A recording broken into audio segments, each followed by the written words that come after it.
The introduction of Chinese classes on Uganda's syllabus is yielding results, as many of the Ugandan Chinese students alumni have been recruited to become Chinese language interpreters at the ongoing NAM and Group 77 plus China summits in Uganda. And as we hear in the following story, the CONFUCIUS Institute and Makerere University team says it is a great milestone in the Uganda-China relations. 为开设汉语的场、汉语课程的学校和老师们提供了。The Confucius Institute at Makerere University has observed that Ugandans are scoring more employment with Chinese firms, especially those going through the Chinese language classes. You know, in the country, we are having 2 summits. The NANE-aligned movement and the G77 plus China summit. Now, you can imagine these summits. Those who know Chinese that are going to interpret for the delegates who are coming here, who are going to be paid per minute for their translation. Officiating at a retooling conference for the Ugandan 100 Chinese secondary school teachers organized by the Makerere Confucius Institute at Luyanzi Institute of Technology, Uganda's ambassador to China, Her Excellency Olive Woneha, is confident that the adoption of Chinese to Ugandan classes will enhance the volume of trade between the sister countries.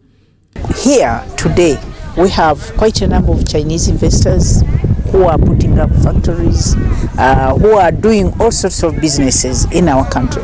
And if we have language is an emotional factor, you know.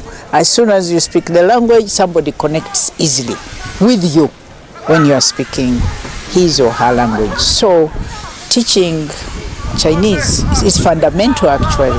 And the Director of Basic and Secondary Education, Dr. Ismaili Mulindwa, clarified that the issues affecting Chinese teachers are pedagogical and institutional, which need to be reviewed to promote Chinese lessons.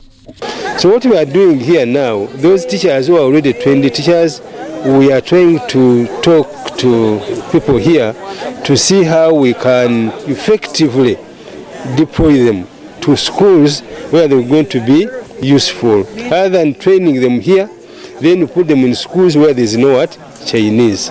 The National Curriculum Development Center Manager for Secondary Education Curriculum, Sima Gilbert Gift, says that NCD is still at a springboard to see more innovations and improved training packages to Chinese language and culture.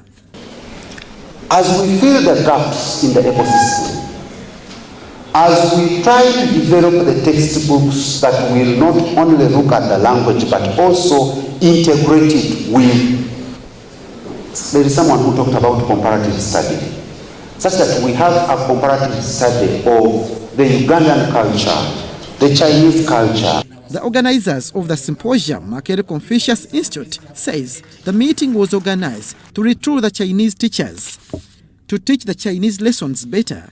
The exceptional performance of the Ugandan teachers and schools has seen our partners and funders agree that we are going to train 30 more teachers. With China taking over 20% of the world's population, learning Chinese is a matter of priority. Abdul Nasir Lubama and Douglas Setumba for UBC.